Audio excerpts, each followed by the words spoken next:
Zdaj pa je na vrsti glavno dejanje današnjega popoldneva. Z nami je britanski zgodovinar in pisatelj dr. Keith Lowe, avtor večkrat nagrajene uspešnice Podivjana celina. V knjigi, ki danes velja za temeljno delo o povojni Evropi, je Lowe pokazal, da se morija in barbarstvo nista končala 9. maja 1945, temveč sta v povojnem kaosu ponekod ustrajala še leta. V svojih ostalih delih se dr. Keith Lowe ukvarja še z uničenjem in njegovim vplivom med samo vojno, pa tudi z dolgotrajnimi posledicami druge svetovne vojne, ki nas zaznamujejo še danes. Naslov njegovega predavanja je Obnova po drugi svetovni vojni, resničnost ali mit. Predavanju bo sledil pogovor. Z dr. Keithom Lowem se bo pogovarjal novinar in urednik sobotne priloge Dela, raziskovalec političnih in ekonomskih sprememb, dr. Ali Žerdin. Dr. Lowe, the stage is yours. Thank you. It's a real honor to be here. Thank you very much for inviting me. I'd like to thank Nelly for inviting me. And thank you, of course, to the organizers for putting on this wonderful event. This festival is going to last 3 or 4 days, so I figure my role here is to kind of introduce it a little bit, all the subjects we're going to be coming across in the next few days. I'm here to talk about World War II, obviously, but as some of our speakers have already mentioned, wars like what I'm going to be talking about can be applied to any war, really, and there are plenty of wars which are going on right now, and some of which have just finished, some of which are continuing, like Ukraine and so on. So I would like you to keep in mind these places, even though I'm talking about World War II, that these things are going on today. And I want you to ask yourselves these questions. What does the end of a war look like? I mean, not in our dreams. What does it look like in reality? What does it mean to the people who have lived through those wars? And most importantly, for our festival, what happens next? Because when we talk about rebuilding after a war, what does that actually mean? It's one thing to rebuild a house, but it's something completely different to rebuild a police force, a government, an economy, a society. And people need rebuilding too, both individually and collectively. A traumatized population needs some way to come to terms with the past. So there are lots of different kinds of rebuilding that I want to talk about today. So, to begin at the beginning. Right. The first major city in mainland Europe to be liberated by the Allies was the Italian city of Naples, Napoli. I'm going to give you lots of examples from Naples today because I just happen to have written a book about it, so it's fresh in my mind. But also because as the first major city to be liberated, it was the template for everything that came next in the rest of Europe. This was the place that taught the British and the Americans how to deal with destroyed cities and how to begin the process of rebuilding. So I want to read you a description of what Naples looked like when it was liberated in 1943. This is an official report made by the military governor of Naples at that time. He was a guy called Edgar Erskine Hume, and this is what he wrote. At the time of our arrival, the city was in darkness. There was no electric power, there was no gas, sewage disposal, means of collecting refuse, facilities to bury the dead, air raid signals, telephones, ambulance service, fire protections, telegraphs, postal service, streetcars, buses, taxis, funiculars, railways, or regular water supply. Police organisation had broken down, and after days of terror, there was almost a state of anarchy. No schools were open. Courts were not functioning. The great port, second largest in Italy, had been almost wholly destroyed. All banks were closed, and the city's financial system was at a standstill. There was filth in the streets, and all shops were closed. Food was practically unobtainable, and people were starving. Despair was everywhere. Now, this is what any city looks like after a major war. It's a disaster zone. It's like the city's been hit by some kind of earthquake or hurricane or the volcano in the background of this picture. There are sort of multiple emergencies, all of them which need to be dealt with simultaneously. So I want to look at some of them in turn. Before the Germans left that city, Naples, they destroyed everything that might be of any use to the Allies. They blew up all of the usual things you would expect, the factories and the power plants and the telephone exchanges and so on. But they also blew up the sewers and the water mains. So, this was the most important crisis of the time, because you can survive for weeks without food if you need to, but you cannot survive without water. This picture here is a picture of people desperately trying to get water from a burst water pipe. This is in Piazza Mazzini, north of Naples. Like I said, the water pipes have been blown up, but so have all the sewers and the drains. So nobody's sure which is which. So drinking this water is really dangerous. The Allies had to stop things like this from happening immediately, so they brought in fresh water from outside the city. They brought in water supply trucks. There you go. At the front of that queue, there is a water truck, and people are going to be queuing up for hours. They're allowed 2 bottles of water each per day. That's all, nothing more. This is not a long-term solution, but it gives the Allies a little bit of time so that they can mend the water system. And they managed to do this within a couple of weeks of arriving. This was the first and most urgent act of rebuilding they did. After the water crisis, next came a food crisis. Before they left, of course, the Germans ransacked all of the storehouses and the warehouses across the city, and then whatever was left over was looted by the Neapolitans themselves. So, as a consequence, all the food shops in Naples were empty, and the people of Naples were starving. The Allies were completely unprepared for this. They brought loads of food with them to feed their troops, but they didn't bring anything for the civilians. They just didn't think it through properly. There were almost 1 million people in Naples at the time, so that's a lot of mouths to feed, and there just simply wasn't enough to go round. So this here is a picture of an American soldier sharing his food with some kids. You might think it's a propaganda photo, but this happened everywhere. All American soldiers were terrified by the poverty they saw, and they shared their food out, with especially with children, everywhere they went. So this is the first big mistake that the Allies made. They did not get to grips with the food crisis in Naples for almost a year. And soon there are people begging everywhere. There are children eating from garbage cans, like this boy. Mothers will walk for miles out into the countryside to beg at farms, and so on. I mean, it was a humanitarian disaster. But I will say this, the Allies never made that mistake again. When they liberated France, for example, they brought in extra supplies so that they could feed the population when they arrived. Same thing in the Netherlands. There was a terrible famine in the Netherlands in the winter of 1945. The Allies knew this, and they brought extra food in order to feed the people. I should probably also say that the Soviets learned the same lesson as they were coming through starved areas of Ukraine and Poland. By the time they got to Berlin, they had learned their lesson. This is a picture of a Soviet soup kitchen in Berlin in May 1945. Everybody remembers the terrible things that the Red Army did when they arrived in Berlin, but they also did a lot of humanitarian work. They weren't all bad. Okay, let's go back to Naples.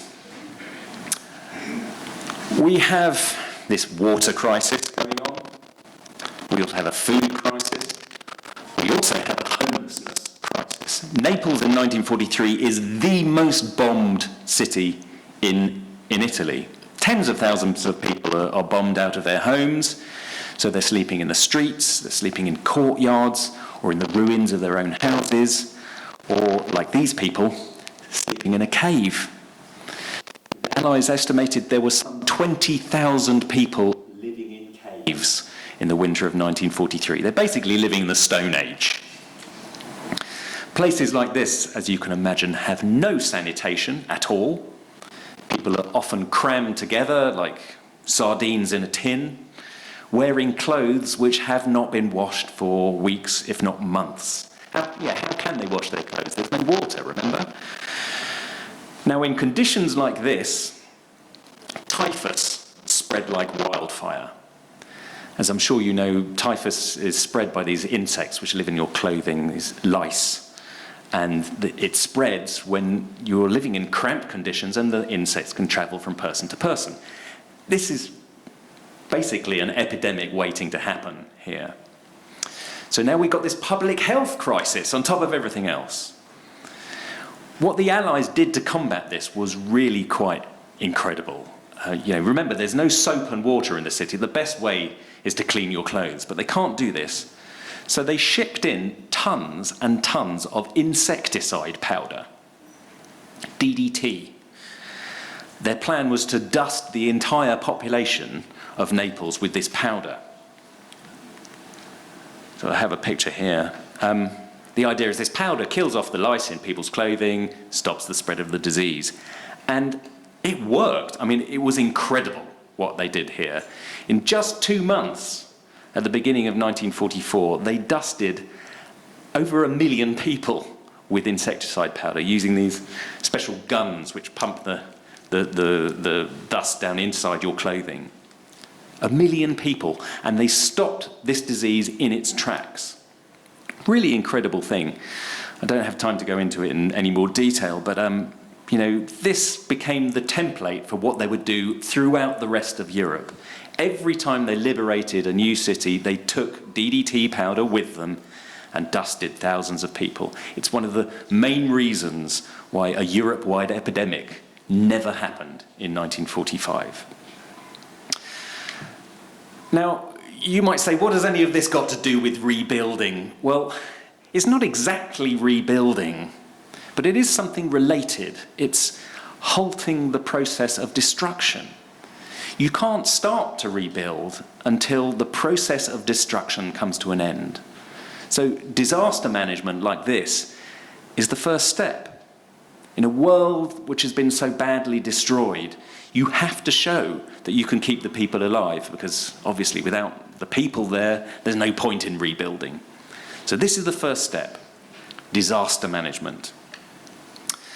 The next step is to rebuild all of the other essential services. I've already talked a little bit about water supply, but there are all kinds of other things that are essential to any modern society: electricity, communications, transport. I'm not going to go into all of them. And anyway, most of them are pretty sort of obvious. We know that electricity is needed for a modern city. So I'll just concentrate briefly on one thing, which is transport.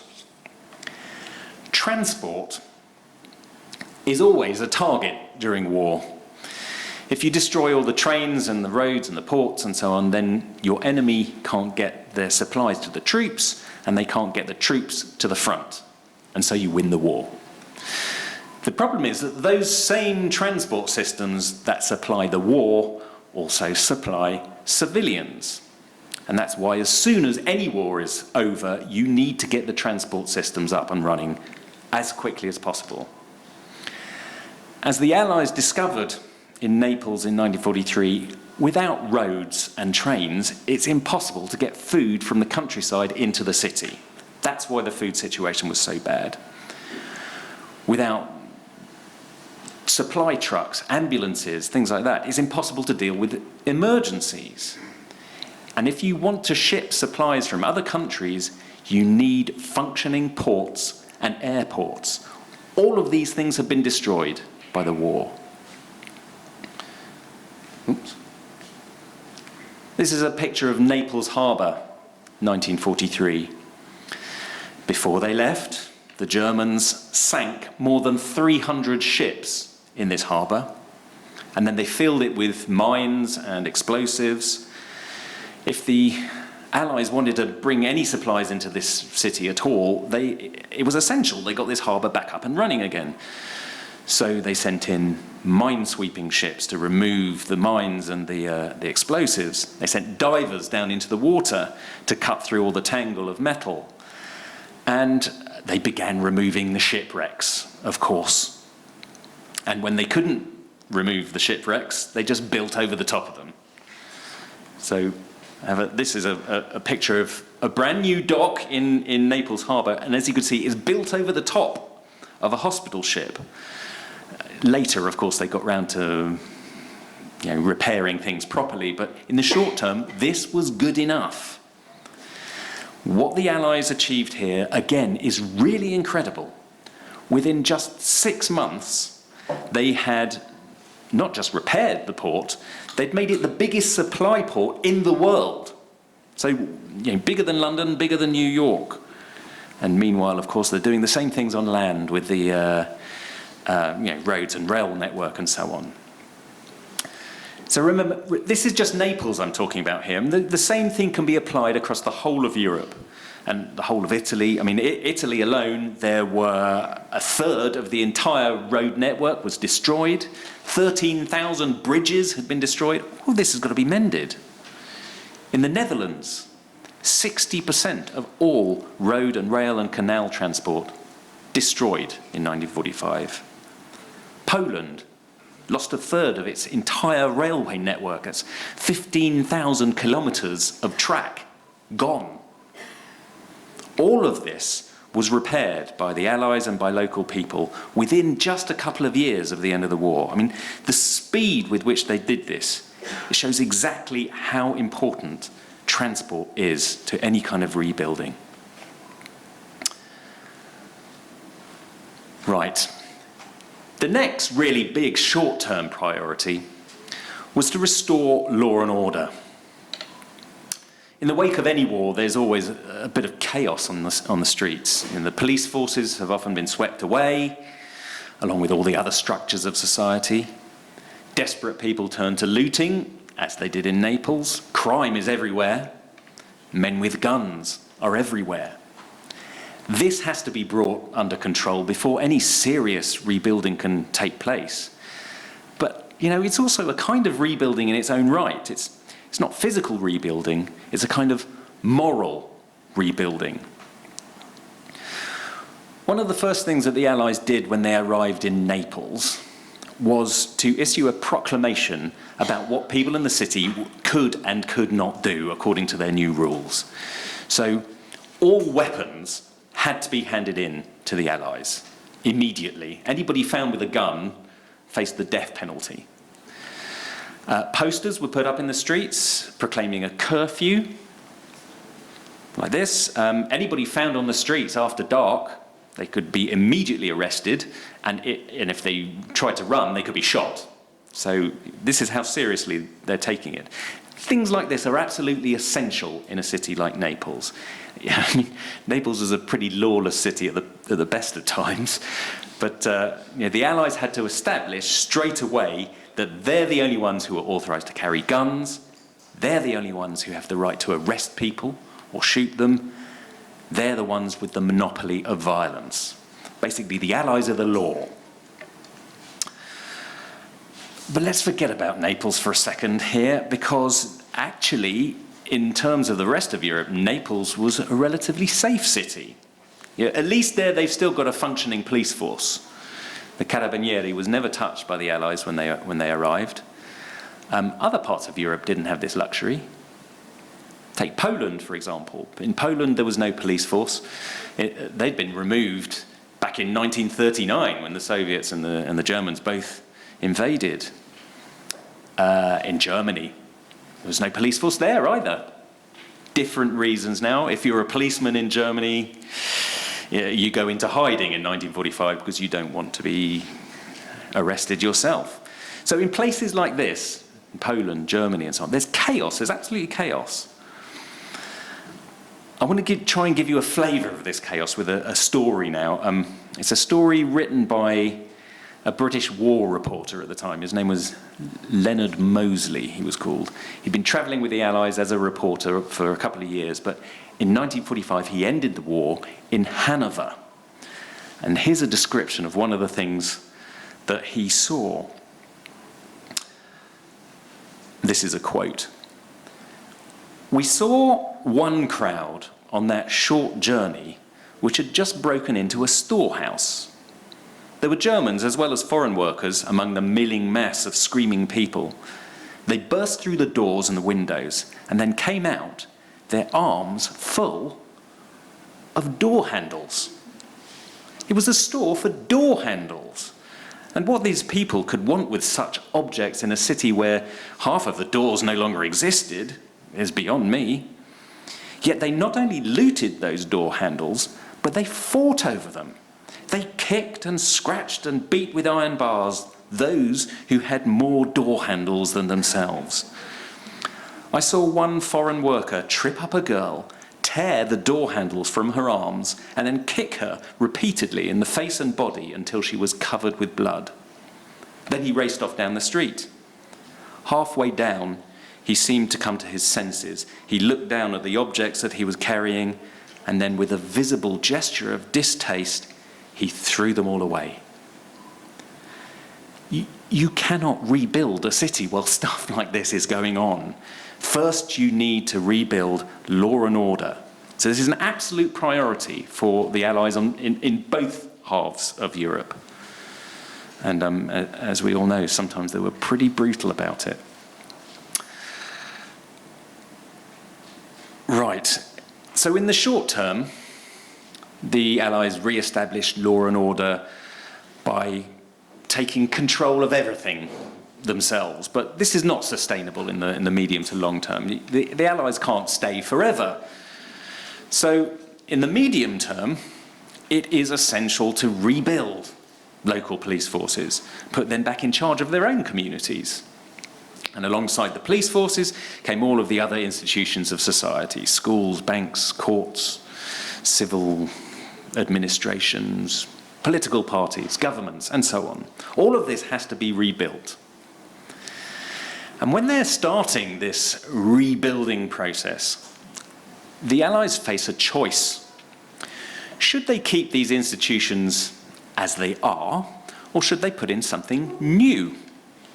You know, what is better in Germany? An efficient Nazi who can get things done, or someone who's less corrupt, but also less efficient at his job? Well, once again, what happened in Naples is a good example of this dilemma. When the Allies first arrived in Naples in 1943, they were confronted with a fascist system that was it was completely corrupt. Everybody hated it. Everybody demonstrably hated it. They wanted it gone. Obviously, it made sense to remove all of these fascist officials and replace them with someone new. The problem was, who are you going to replace them with? The fascists have been in power for 20 years. If you just sweep them all away in one go, there'd be chaos. So I'll give you one example of these people. The director of the Bank of Naples in 1943 was a guy called Giuseppe Frignani. Now, Frignani was an obvious out-and-out fascist. He'd been a member of the fascist party right from the beginning in the early 1920s. He was on first-name basis with Mussolini. They knew each other. He knew all about violence and corruption. I mean, in the early days, he had been in charge of his own squad of black shirts. So this is not a nice guy. On the face of it, here's somebody who should be immediately removed from power. But when the Allies arrived, they didn't arrest him. In fact, they did the opposite. They made him their chief advisor to the finance department. And the reason they did this is because he's also a financial expert. And they want to rebuild the economy of Naples. So there's a conflict going on here. The Italian people want to rebuild a sense of justice, but the Allies want to rebuild the economy. Which is more important? Justice, economic stability. These are the choices they have to make. By keeping people like Britananje in charge, the Allies arguably stopped the Naples economy from collapsing more than it did. But the price that they had to pay for that was that the people lost any kind of faith in transitional justice. This is a demonstration which was going on exactly because of this, people demonstrating against the non-removal of fascists. Now, I have to say, it wasn't only the people of Naples who lost faith in this way because of these events which happened in their city. It happened all over Italy here. So when the partisans in the northern half of Italy, when they saw the lack of justice in places like Naples in the south, they vowed not to let the same thing happen to them. So when they were liberated, they made sure that people like Britananje did not escape. They just executed them immediately. Mussolini is the most famous example here, executed in April 1945, hung by his feet from a petrol station. But he's just one among many. In northern Italy, around 15,000 fascists were executed by the partisans during and after the liberation. So you see, there's more stability in the south, but the price of that is more instability up in the north. These same calculations are going on all over Europe after the war. So in France, in 1945, there was, of course, a great desire to punish all the collaborators. And they did. They punished a lot of people. But who were the people they were punishing? Well, journalists. They got punished quite badly. Anybody who wrote propaganda for the Vichy government punished severely and quite quickly. Women who had slept with German soldiers were also punished a lot. 20,000 French women had their heads shaved after the war. But businessmen, they were barely punished at all. Partly, as you can imagine, because powerful people always get away with it, don't they? But it's also because Western Europe needs to look after its businessmen, because it's businessmen who are going to rebuild the economy. So those people are protected. Same kind of thing happens a little bit with local and national government. At first, there is a kind of purge. In France, 11,000 civil servants were removed from their jobs in 1945. But these punishments didn't last for very long. Within a couple of years, there was an amnesty, all was forgiven, and the vast majority of those same civil servants were given back their jobs as if nothing had happened. So you see, in the West, stability is much more important than this idea of renewal. In the East, people took a different view on this. The communists weren't really interested in stability. What they wanted to create was a completely new society. So here, the punishments were much more severe than they were in the West. They arrested fascists, they arrested war criminals, they arrested soldiers.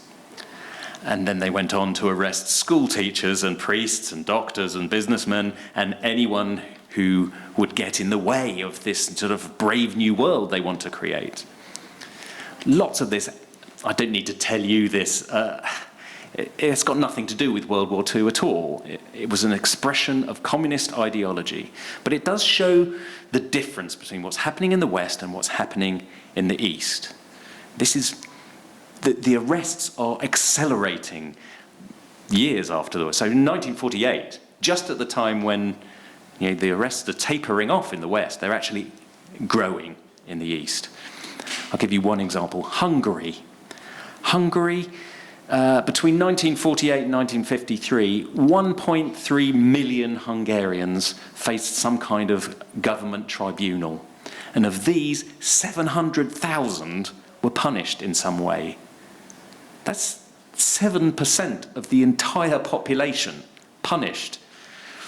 as you can imagine, there's no stability in Hungary during these years. And in fact, in a few years later, in 56, there's a full-blown revolution goes off. Economic recovery in Hungary was also slower than it was in France or in Western Germany. But, you know, the communists didn't mind this, because that's not the point. They want to rebuild a new society. So for them, stability is a price worth paying. Oh, I missed a slide. That's a Hungarian political meeting being broken up by the communists. Okay. Now, you might have noticed so far that I've been listing these different kinds of rebuilding in sort of more or less in terms of importance, urgency. So rebuilding the water is more urgent than the food supply, and the food supply is more urgent than transport and electricity and so on. Transport is more urgent than justice. Well, as you can see, it's taken me quite a long time to get to rebuilding housing, which is, you know, it's funny, isn't it? Because when we think of the word rebuilding, we think of rebuilding houses. But this didn't come for a long time. And the reason for that is because building houses takes a long time. It's a big job, right? You know, when I was a kid back in the 1970s, there was a patch of open ground opposite my house where I used to play. And the reason why this ground was empty was because a bomb had landed there in 1941. Well, that house didn't get rebuilt until 1982. So, you know, 40 years, more than 40 years after it was destroyed. The rebuilding of houses did not happen straight away after the war, not on a big scale anyway. It took years before our economies and our societies were strong enough to support the large-scale rebuilding of housing. But eventually, you know, the rebuilding did begin, and when it began, the architects faced the same questions, the same choices that the politicians faced. Do we build things back the way they were, or do we rebuild something new in place of them? One city, I think, which is really interesting in this respect is Warsaw in Poland. If you go to Warsaw city centre today, it would be easy to believe that you're in this 18th century Baroque city, because after 1945, all of the buildings in the city centre were reconstructed exactly as they had been before the war. And the Poles are very proud of this. So on lots of the streets, you can see these information boards where, like here, they have an 18th century painting by Bellotto showing the street, so you can compare the street as it is now, the street as it was in 1770. They're exactly the same. But this is just the city centre. Once you go away from the city centre, everything was changed. New buildings, new roads, new housing, everything has been rebuilt in the modernist, socialist style. So within this just one city, you can see both of these different scenarios playing out. On the one hand, going back to the past. On the other hand, stepping forward to the future. Dresden in Germany is the same. A beautiful Baroque city centre. You would imagine you were in a 18th century city, but away from the city centre, communist blocks, just like everywhere else. Now, you would think that there would be a difference between Eastern Europe and Western Europe in this respect. I mean, by all accounts, Eastern European architecture should be the sort of revolutionary new one, and Western architecture should be more conservative, like their economics and their politics were more conservative. But actually, when it comes to the architecture and planning, the West was just as revolutionary as the East was. This is something that really surprised me when I was researching for one of my books. I mean, the architects of that time, these guys were full of dreams. And they said the most terrible things. There was this one German architect, Konstantin Gutschow. He said that the bombing of Hamburg was a blessing because it gave people like him the opportunity to redesign the city. In Poland, Stanislaw Jankowski, he also said the destruction of Warsaw was an amazing opportunity because only in this place, he said, Only in this place, in this time, could architects like him have a chance to fulfill the most magnificent dreams. So you see, this revolution was taking place in both halves of Europe at the same time.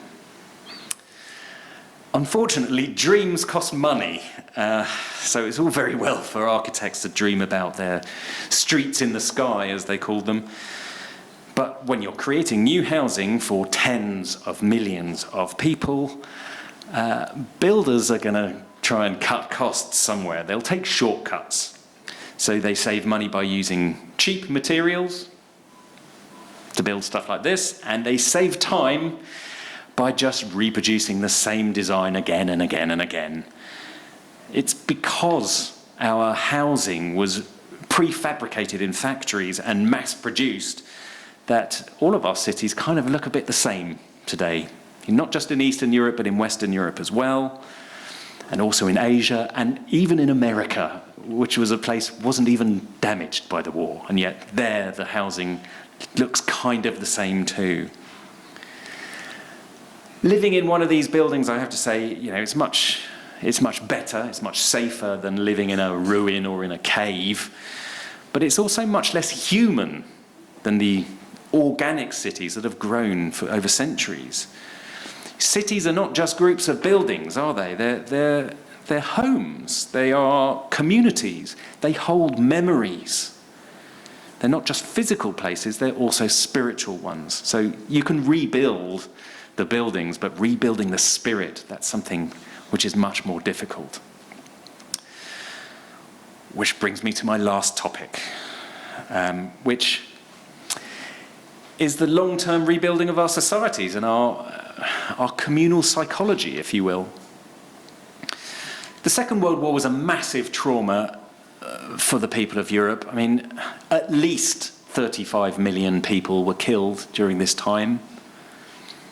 I don't know, what's the population of Slovenia today? 2 million or 2 million? Imagine that, like 15, 16 times the population of Slovenia, gone.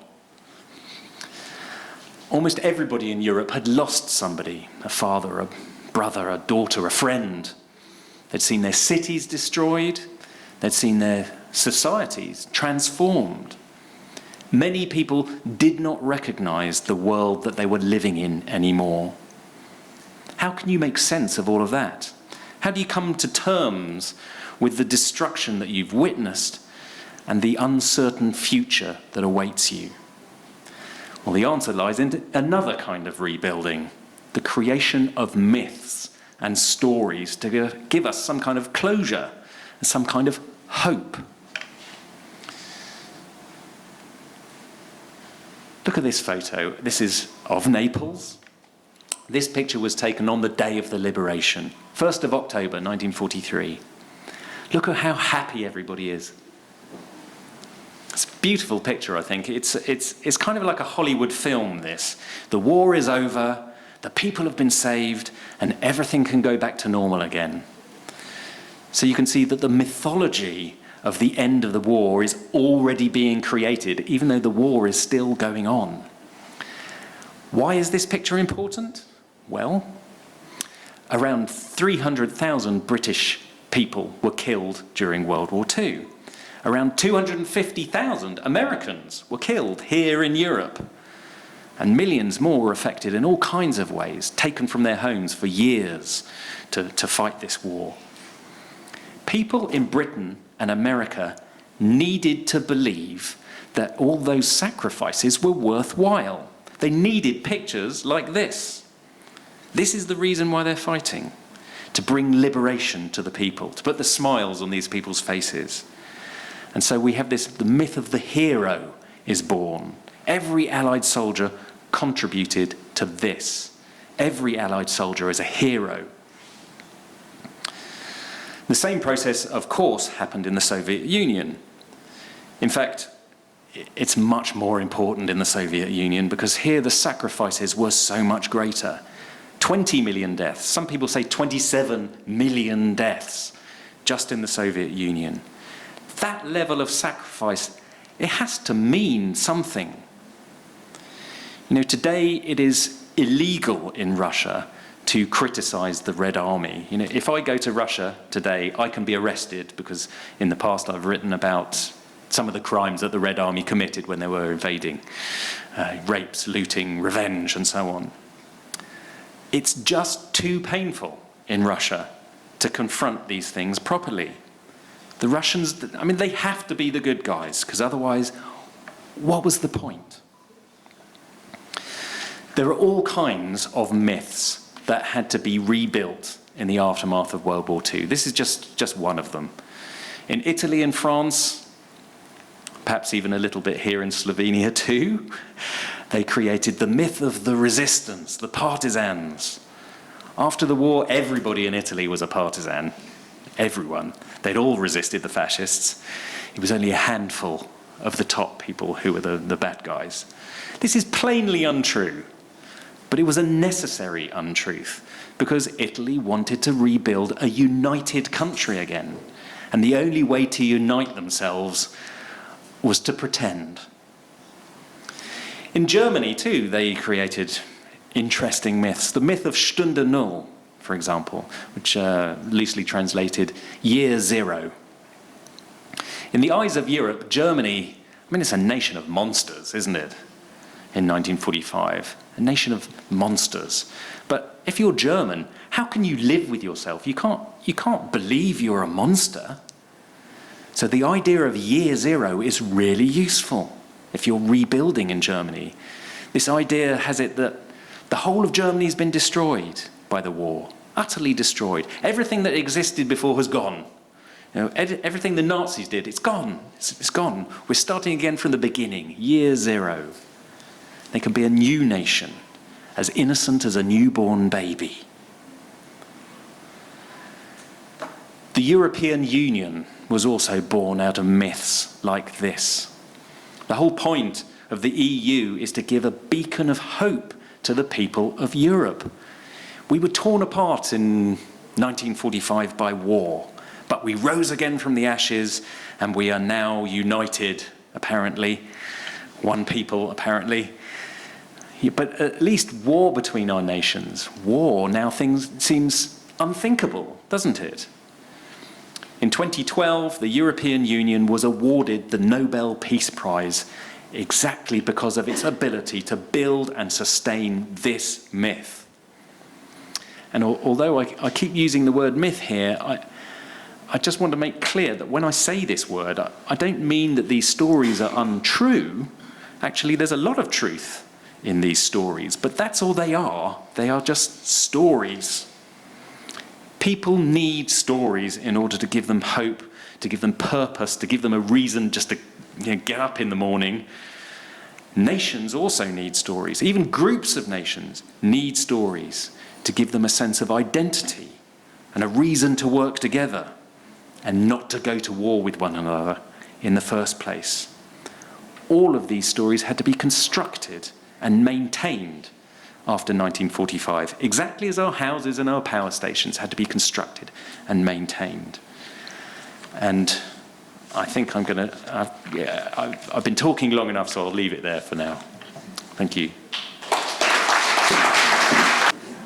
Zdaj že dober večer, lahko rečem. V drugo polovico uvoda nadaljeval bom v angleščini. So thank you very much for your inspiring lecture. But I think at the beginning we shall explain the difference between the truth and the myth. Difference between history and story. So is myth alternative fact? What is the myth? Can you explain us the difference between pure truth and the myth? Okay, this is a very complicated question, but a myth is really a story that we tell ourselves, and it's, as I said, it's useful for our societies that we have these stories. The difference between a myth and the truth is that truth is not selective. With a myth, you choose those parts of the facts which fit in with the story, that are useful to you, that make you feel good about yourself. So you have selected facts. You have selected facts, exactly. Historians don't like to deal in myths because there are all kinds of other things which are happening, and you have to show a picture of the whole range, the uncomfortable facts as well as the comfortable ones. But in society in general, quite often what we call history is kind of myth-making. But the science of history of World War II started just after World War II. So what was considered to be a history of World War II made in 1950 was a mixture of facts and myths. Yeah. Because you mentioned somewhere that each generation had to think about its own version of the history. Of course. I mean, so soon after the Second World War, you can't see clearly. The fog is still there. So you're picking out the things which you can see, but as time recedes, as you get into the 60s and 70s, you begin to see new things. You've got a greater distance, so you have a wider viewpoint, and some of the fog has gone as well. So you get to see new things. We see new things all the time. You know, this book that I wrote, Savage Continent, if you asked anybody in Britain about what happened at the end of the war, they would say, oh, there was a big party and then everything went back to normal. Well, obviously that's not happened, but it takes someone to stand back and actually look. Nobody thought to look, which is the only reason why I think my book did any well, was only because no one else was bothering to look. It's crazy. It seemed crazy to me at the time. Professor of mine, Zdenko Roter, he was sociologist of religion, and during World War II he was a partisan courier. He said to me, war is ultimate evil. Your question and your answer about post-war period is a little bit similar. Even post-war period is evil. In mythology of post-war period, we have completely other picture of what's going on just after liberation. So what's the question? It was a statement. Do you have any comments? Yeah, I mean, the aftermath of any war is always chaotic. You know, we can go back to Machiavelli and say that stability is more important than justice. You can commit some crimes if it's in service of a greater good. I suppose this is what Tito was thinking when they sent people to Kocheski Rog and the trenches at Maribor and Hudayama and all those other places, that stability is more important than economic stability and your brave new world. That's a bigger story than just a few lives. Who knows whether he was right or not? If they hadn't have done that, maybe there would have been a civil war lasting for years. Maybe more people would have died. Who can say? Yeah, but when he arrived to Ljubljana at the end of May 1945, I mean Josip Broz Tito, he said that he's glad to see the unity of peoples of Slovenia. Yeah. He was speaking about tremendous unity even before those massacres after World War II started, really. So this mythology of unity was incorporated even before the revenge started. Yeah, brotherhood and unity. It's the biggest myth everywhere, really, but especially here. In order to create a post-war society that's going to work, you need to find unity from somewhere. And in a landscape which is so fragmented, how do you create that unity? I mean, the right way of doing it is to build slowly politically, to get consensus among the people. But that takes time, it's hard work, and it sometimes doesn't work at all. So he took the shortcut. Just say that it's there, and, you know, okay, so it's there. And force people to believe it. And force people to, if you don't believe it, then you'll join the others in the... Well, we invented Goliotok for those who didn't believe it in Yugoslavia. Okay,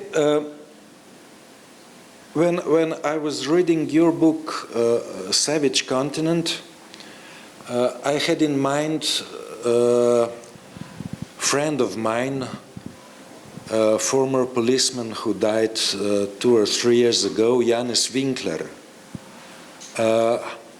In 1944, when he was something like 16 or 17 years old, he was imprisoned in Munich, in Dachau, and I asked him, can you describe me your feelings on Liberation Day? And his answer was, do you think it can be described in words? And my first impression was that it's difficult to describe happiness, but on the other side, it's obvious it's difficult to describe the complexity of the moment that is known as May 8th, May 9th, and the complexity of everything what was going on in this period. Your book on Savage Continent is one of first books dealing with this transition from war to what? To peaceful situation? Yeah, mostly. Yeah.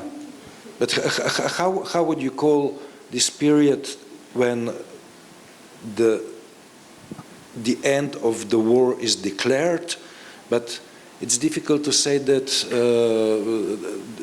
the people were living in peace? Yeah, yeah. I mean, and in many parts of Europe they weren't. Yeah, yeah. It's a transition period.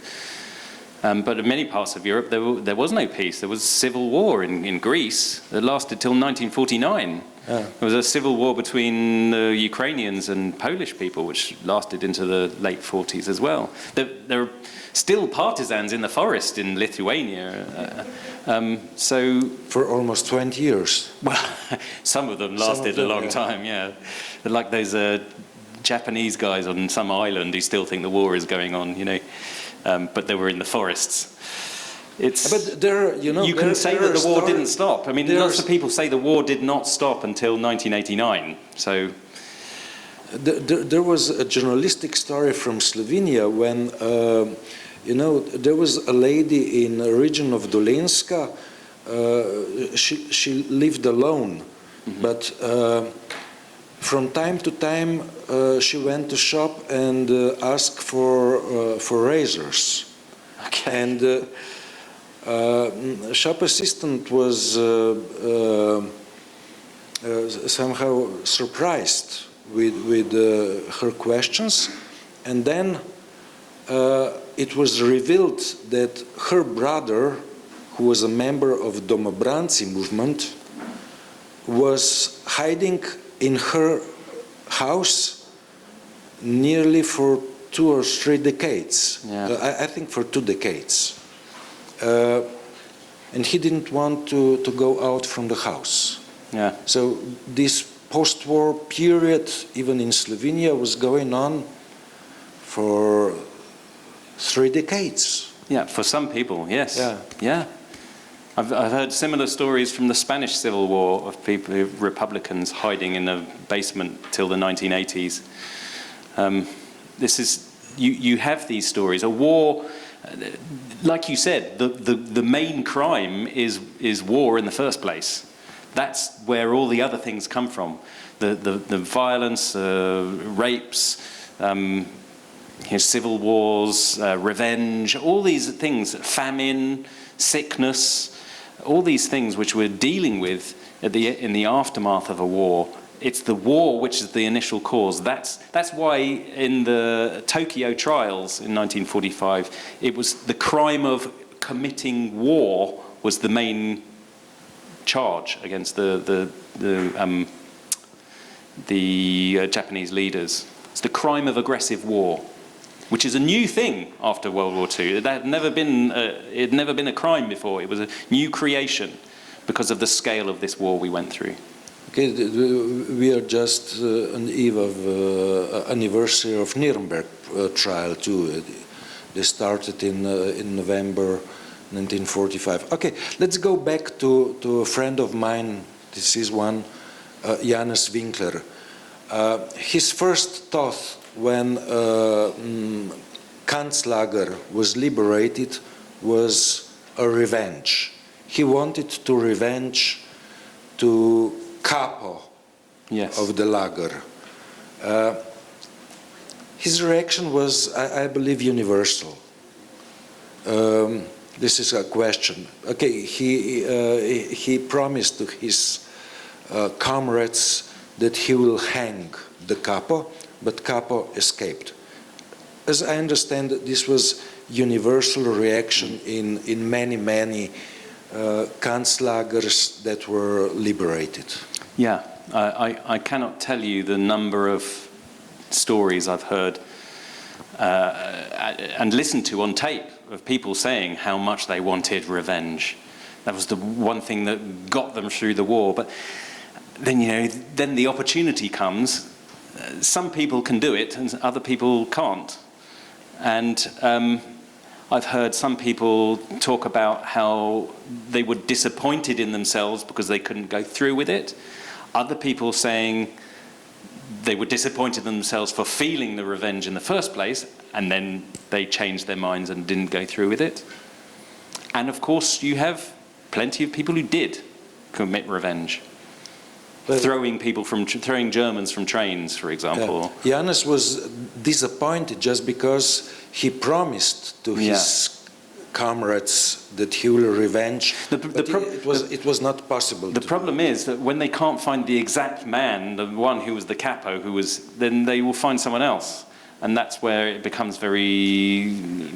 Okay, the next one he wanted to revenge was high official of Nazi regime in Kanzlager.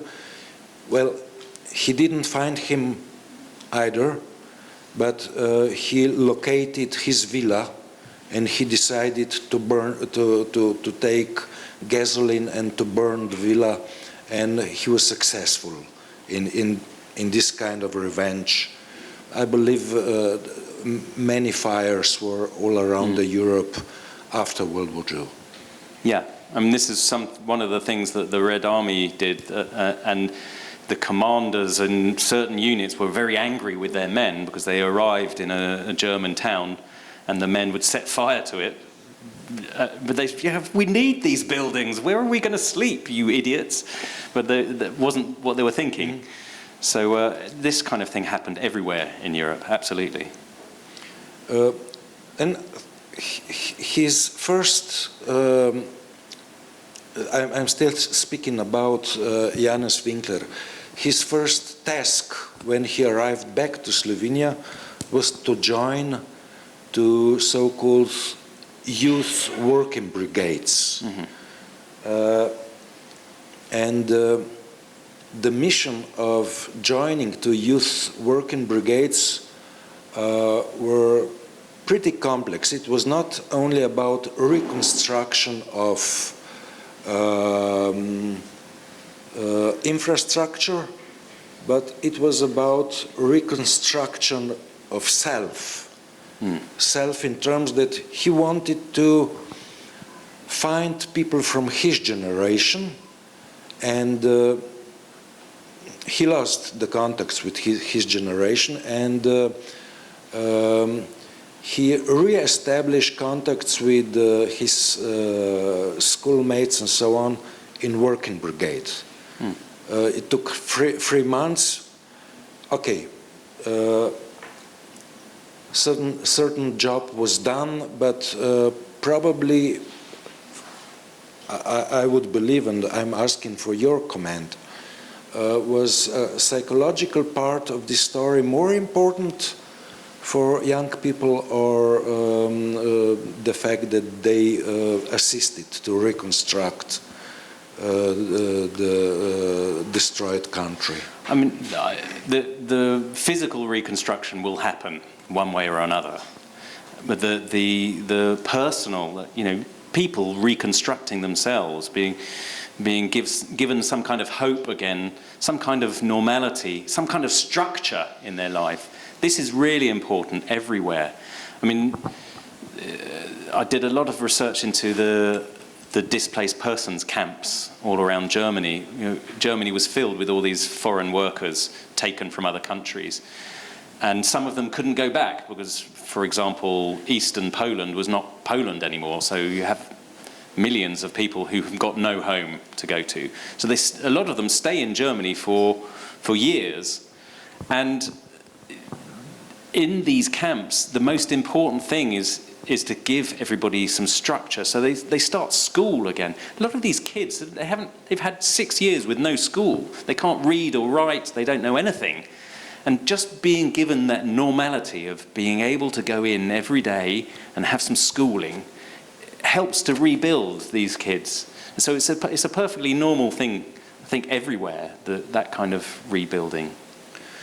You were speaking about Napoli. You were speaking about planning, and from my point of view, this operation, military operation concerning recovery, was pretty much unorthodox military operation, because we have impression that military is dealing with destroying.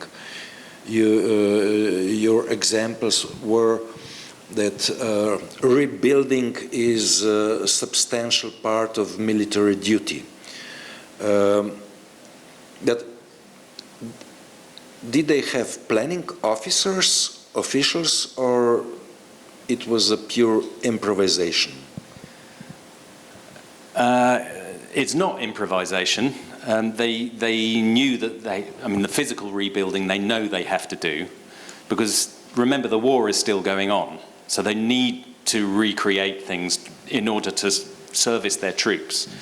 So rebuilding a port, for example, that's a normal part of any military operation. If you're continuing the war, you need to get supplies to your troops, so you have to rebuild the port.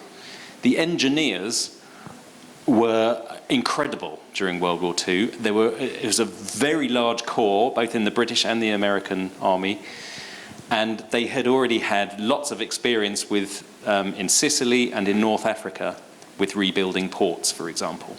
So they were very good at that.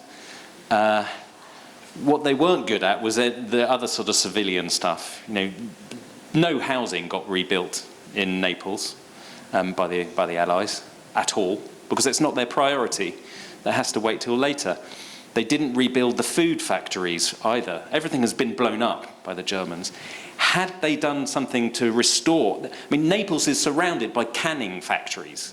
It's beautiful farmland around there, tomatoes and vegetables. And they have these gigantic canning factories which service the whole of Italy now and abroad. They'd been destroyed by the Germans, and instead of just rebuilding those and allowing the Neapolitan economy to take care of itself, they left them for the whole of the war and imported millions of tons of food from South America all the way across the Atlantic. It was an unbelievable waste of resources.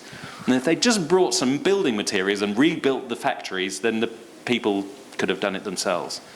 So yeah, it's not always very well thought out. Yeah, well, you mentioned it took 6 months to reconstruct the harbor, the port. Yeah. How much time did it take in Napoli to reconstruct railway system? Railway systems were up and running for military use only quite soon, within about 4 months of them arriving, and civilians could start using some of the services from after a year. So it was quite quick. Well, for nowadays criteria, let's say in Slovenia, when we are dealing with new elements of railway system, it was the speed of light. How it was possible? Just because technology was not so developed.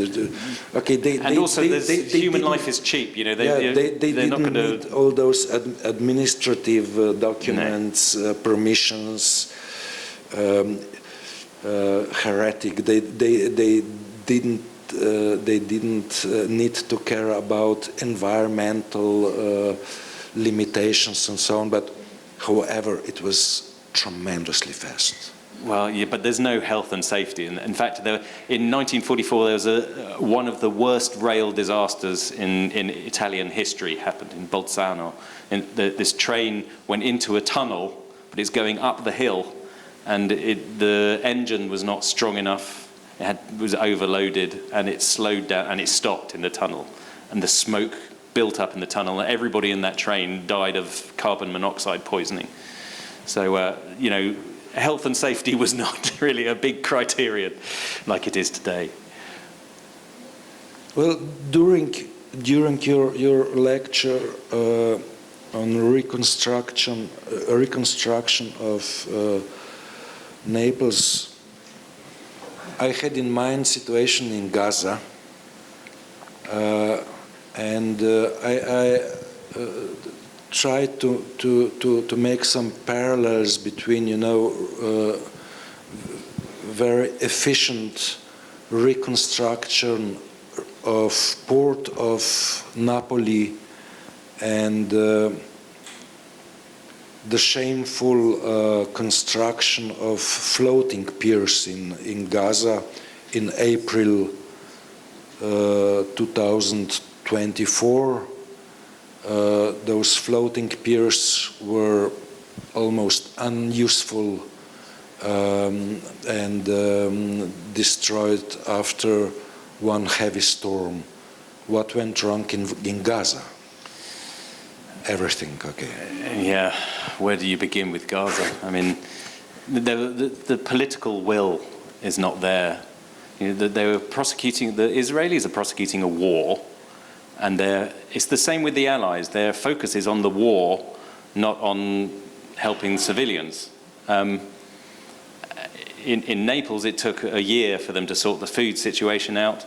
Even though they had rebuilt the port, but they still didn't manage to bring food in for the civilians. They were bringing everything in for the army. And actually, the only reason the civilians lived okay is because the black market in Naples was so gigantic. You know, out of all the stuff that went through that port, 30% of it never made it into the warehouse.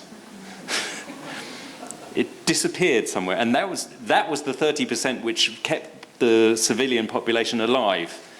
So you know, even if you have a good reconstruction project on your harbour, it doesn't mean that you're good at everything. And the situation today in Gaza, the political will was not there because all they were interested in was supplying the army, supplying the war, finishing the war, getting rid of Hamas. They're not interested in the local population. That's not their target. That's not their... Would you agree that a reconstruction of Napoli finished with the arrival of Diego Maradona? Just because, you know, probably arrival of Diego Maradona was second most important event in Napoli. Yeah, after the birth of Jesus Christ, I think. No, I'm only half joking. You walk around Naples, there are pictures of Jesus on all the walls, and on the other side you'll see pictures of Maradona with you know, like with a halo above his head. Would you agree? I know you have difficulties, you English people, with Maradona. Yeah. Well, actually, I mean, He was cheating, yeah. yeah, but the 1980s was difficult for Naples because they had an earthquake there as well. So that once again, there's more reconstruction has to happen after that. Okay, let's go back to myth, to mythology, to something that is not alternative facts, but it's not complete truth. We need this today after COVID. We need new mythology after war in Middle East. We will need new myths in Ukraine-Russian conflict, war. But so it's pretty difficult to invent new mythology. Yeah, how this it is. mythology was invented? Yeah, I mean, there has to be... You see, in Yugoslavia, one of smartest people was responsible for mythology.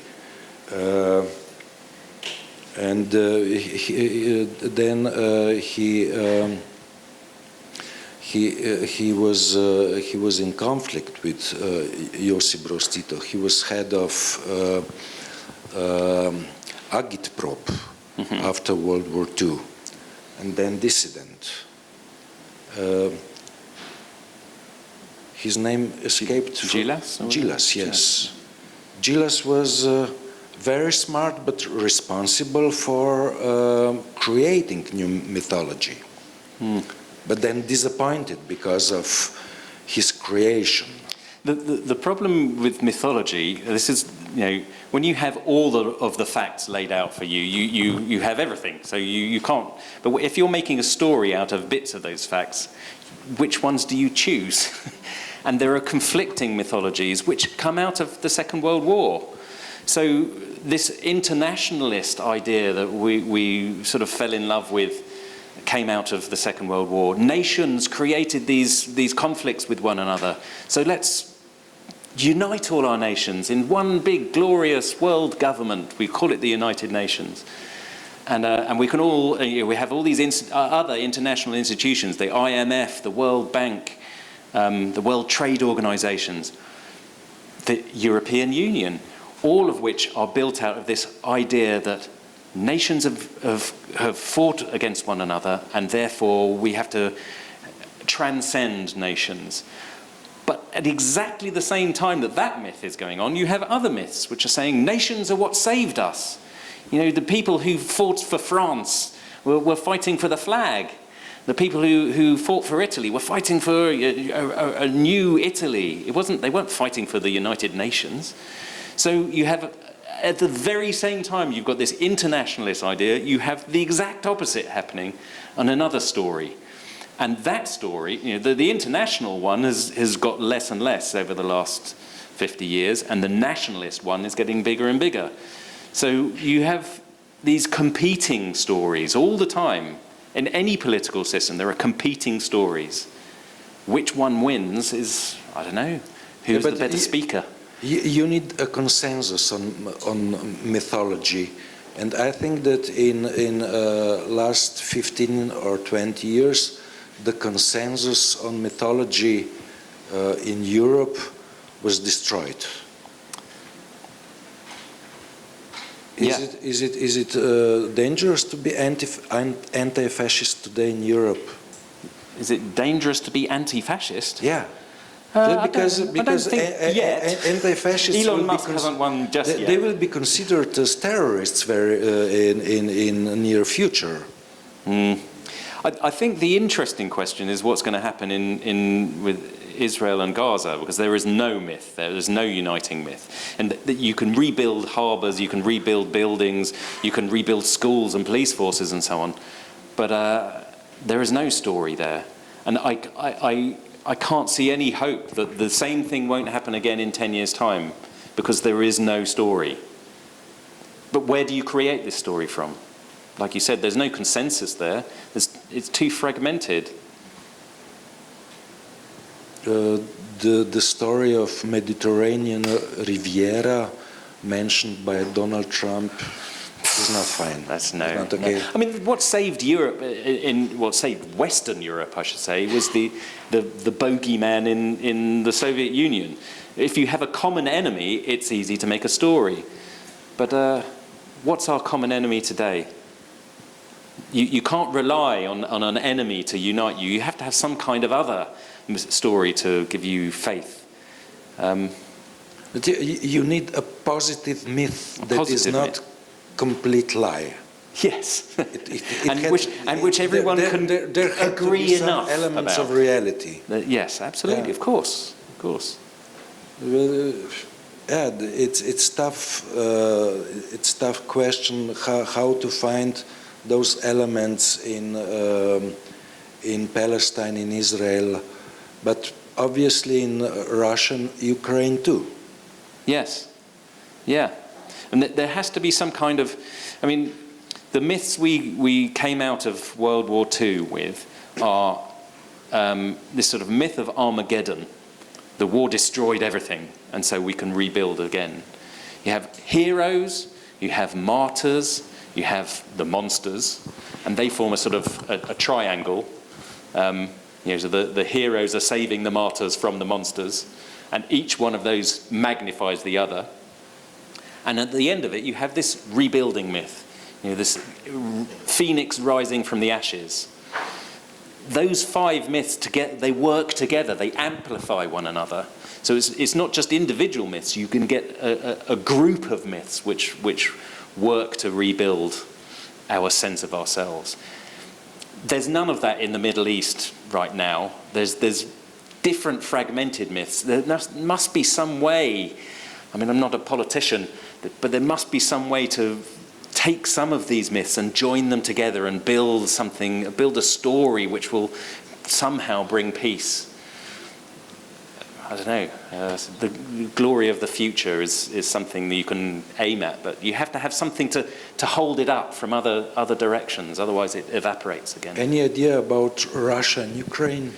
Russia and Ukraine. I mean, it kind of depends on how the war ends, doesn't it? Mm. I mean, if Russia wins and they take over Ukraine, they will create their own myth. Well, about they're just one people, that would be their... They were talking about fighting neo-Nazis in Ukraine. Yeah, There's exactly. Excellent example of mythology. Yes. Again, there's some small truths in there which they've magnified and turned into something else.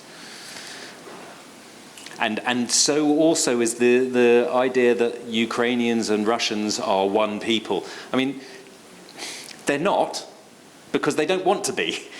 But you can see where there is some truth somewhere. The languages are very similar. There are a lot of Russians living in Ukraine, and Ukrainians live... You can make this myth work if Russia wins. If Ukraine wins, and they push the Russians back, I mean, maybe we need another Cold War, a new uncrossable line between the West and the East. It will just have the border along Ukraine rather than through Berlin. Who knows? New Iron Curtain. A new Iron Curtain, yeah, who knows? We do not have Churchill to declare the establishment of... Well, there you go. We're back to who is the better speaker? Who is the better speaker? You need someone who can deliver the speech that makes everybody light up and say, yes, Iron Curtain. Great at phrase. Suddenly that becomes everybody's phrase. You need statesmen like that to... And where are our statesmen today? I don't know. You do not see them? Well, sometimes. I do not see them. Yeah, maybe. Merz. Macron. Well, yeah. This new guy, Dutch guy, D66. Yeah. 38 years old. He seems fine. It's much more difficult now because social media destroys everything as it arrives. In the old days, you didn't have this disruptive influence. Now, something new is going to come So out of you this. would say that social medias are making new troubles with in terms of building a consensus? Yeah, because people don't know what the truth is anymore. They have stories coming out every day, completely different stories, saying different things about the same event.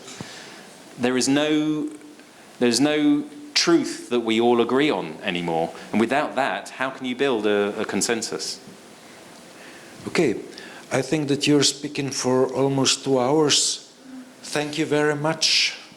Awesome. Welcome in Ljubljana.